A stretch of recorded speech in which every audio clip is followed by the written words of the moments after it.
नमस्कार दोस्तों, स्वागत करता हूँ एक बार फिर से अपने YouTube channel Standard News by Harsh Chaurasia पर। और शुरुआत करते हैं आज के इस नए टॉपिक की। आरबीआई नस banks to settle UAE trade in rupee dirham report.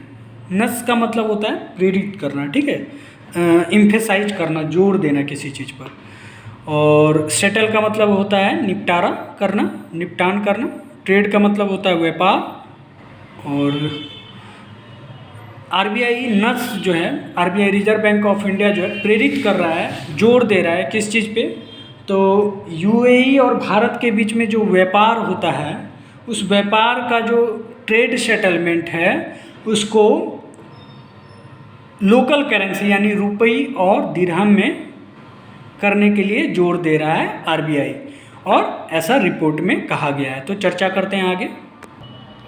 The Reserve Bank of India (RBI) is nudging local banks to ask their clients to settle trade between the UAE यानी कि united Arab Emirates and India using the dirham और Indian rupees to reduce US dollar based transaction. 5 sources told Reuters, ठीक है। तो 5 sources told returns यानी कि 5 सूत्रों ने बताया है कि भारतीय रिजर्व बैंक स्थानीय बैंकों को अपने ग्राहक से यूएस डॉलर जो है आधारित लेन देन को कम करने के लिए कहा है, और यूएई और भारत के बीच दिरहम या भारतीय रुपया का उपयोग करके ट्रेड सेटल को करने पर एम्फेसाइज किया है, जोर दिया है, यानी कि नजिंग किया है, ठीक है। The move is part of the Reserve Bank of India broader aim of promoting settlement in local currencies with countries with which India has a trade deficit, with the knock-on effect of boosting the rupee's global reach, 3 banking sources said। तो कहने का मतलब है कि 3 banking सूत्रों ने कहा है कि जिन देशों के साथ भारत का ट्रेड डेफिसिट व्यापार घाटा है, अगर भारत उस देश की स्थानीय मुद्राओं यानी लोकल करेंसी में ट्रेड सेटलमेंट करता है तो इंडियन रुपीज वैश्विक रूप से यानी कि with the know on effect of boosting the rupees global reach, तो जो कि वैश्विक रूप से रुपया को मजबूत करेगा और रुपये के प्रति अन्य देशों का जो विश्वास भी मजबूत होगा। यह कदम जो है कहीं ना कहीं आरबीआई का ब्रॉडर एम है, यानी कि व्यापक उद्देश्य है, और इसको आरबीआई जो है बढ़ावा दे रही है। India's trade deficit with the UAE was 21.62 billion in 2022 and 23, और 8.2% of its total deficit government data shows. In July the 2 countries agreed to facilitate trade in rupees instead of dollars.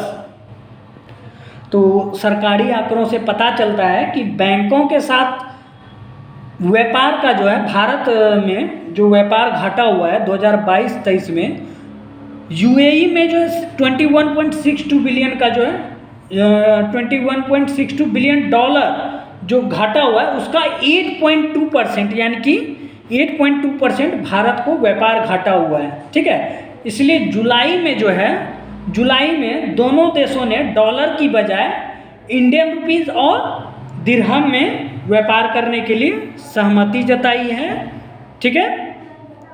यहाँ पे मैं बताना चाहूँगा कि जैसे कि कोई भी देश ट्रेड करते हैं तो उसको उस देश की करेंसी में ना करके बल्कि अमेरिका का जो डॉलर है, या फिर ऐसे देश जिसका करेंसी बहुत वैल्यूबल है, जिसका अन्य देशों के प्रति उस करेंसी पर विश्वास है, तो लोग अधिकतर देश जो है डॉलर पे विश्वास करते हैं, तो डॉलर में ही ट्रेड करना संभव हो पाता है। यानी कि अगर भारत कहीं से क्रूड ऑयल खरीदता है तो उसको डॉलर में अपने रुपए को कन्वर्ट कराना होता है, और इसके लिए कुछ ना कुछ चार्ज अमेरिका को पे करना होता है, जिससे अमेरिका की कमाई हो जाती है और डॉलर दिन प्रतिदिन मजबूत होता जा रहा है। और ऐसा ही सेम कंडीशन जो है हर एक कंट्री के साथ अप्लाई होता है। तो इंडिया और यूएई का जो ये ट्रेड डेफिसिट है लगभग 21.62 और इंडिया का इसका 8.2%। तो इन दोनों ने फैसला किया कि अगर इंडियन रुपये और दिरहम में हम लोग ट्रेड करते हैं तो कहीं ना कहीं व्यापार घाटा जो हम लोगों को हो रहा है उससे बचा जा सकता है, ठीक है। तो the idea a government sources said was to reduce the outflow of dollars on account of this trade deficit। तो एक सरकारी सूत्रों में कहा गया है कि डॉलर का जो आउटफ्लो है अगर कम कर दिया जाए तो ट्रेड डेफिसिट से बचा जा सकता है और जिससे डॉलर का यूज जो है ना के बराबर रह जाएगा। The RBI has asked banks to encourage clients and corporates to initiate Indian rupees and United Arab Emirates dirham trades gradually instead of using the dollar, said a treasury official at a private bank। एक निजी treasury अधिकारी जो हैं वो अपने चर्चा में इस बात को कह रहे हैं, जोर दे रहे हैं कि आरबीआई जो है बैंक के ग्राहकों से और क्लाइंट से और कॉरपोरेट दोनों से, यानी कि दोनों से इंस्टीट कर रहे हैं, दोनों को अपनी वार्ता में बता रहे हैं, प्रोत्साहित कर रहे हैं कि डॉलर का उपयोग करने की बजाय जो है ग्रेजुअली यानी धीरे धीरे इंडियन रुपीस और यूनाइटेड अरब अमीरात का दिरहम इसमें ट्रेड करें ताकि हम लोगों को जो ट्रेड डेफिसिट हो रहा है वो ना के बराबर हो। और इसके लिए वो जो ट्रेजरी अधिकारी हैं वो प्रोत्साहित कर रहे हैं, बढ़ावा दे रहे हैं। An RBI official communicated this message verbally to foreign exchange dealers at a seminar this month, 4 sources said।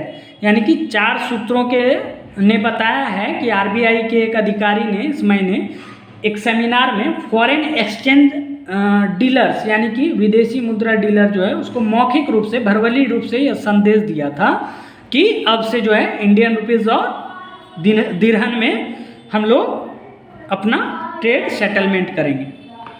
This communication has not been previously reported, यानी कि इस कम्युनिकेशन, इस संचार के बारे में जो है पहले से जानकारी नहीं दी गई थी, कोई भी रिपोर्ट नहीं दिया गया था मीडिया को, ठीक है। None of the source wished to be named because they are not authorised to speak to the media. तो कहने का मतलब है इंडियन रुपीज़ और दिरहम में जो है ट्रेड करने की जो बात कही गई है उसके बारे में किसी भी तरह की कोई भी बात मीडिया से भी बताना नहीं चाहा आरबीआई के अधिकारी, क्योंकि वो उनका कहना था कि हम अभी ऑथराइज नहीं है इस चीज़ के लिए कि हम मीडिया से इस बारे में चर्चा करें। तो आज का ये टॉपिक था। कुछ वर्ड देख लेते हैं हम लोग। ऑथराइज्ड मतलब अधिकृत, ठीक है। कम्युनिकेशन मतलब संचार, भर्बली का मतलब होता है मौखिक रूप से। इनकरेज मतलब होता है प्रोत्साहित करना।